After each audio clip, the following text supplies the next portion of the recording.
வங்க கடல் ஆழம் என்ன வல்லவர்கள் கண்டதுண்டு, அன்பு கடல் ஆழம் யாரும் கண்டதில்லையே. என்னுடைய நாயகனே ஊர்வணங்கும் நல்லவனே, உன்னுடைய அன்பு கந்த வானம் எல்லையே. எனக்கென வந்த தேவதையே சரிபாதி நீ அல்லவா.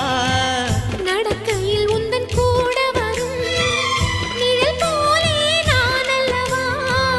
கண்ணன் கொண்ட ராதையர ராமன் கொண்ட சீதையர மடி சேர்ந்த பூரதமே மனதில் வீசும் மாருதமே. நன்றி சொல்ல உனக்கு வார்த்தை இல்லை எனக்கு, நான் தான் மயங்குறேன். என்னுடைய மனச தந்துவிட்ட பிறகும் ஏம்மா கலங்குற.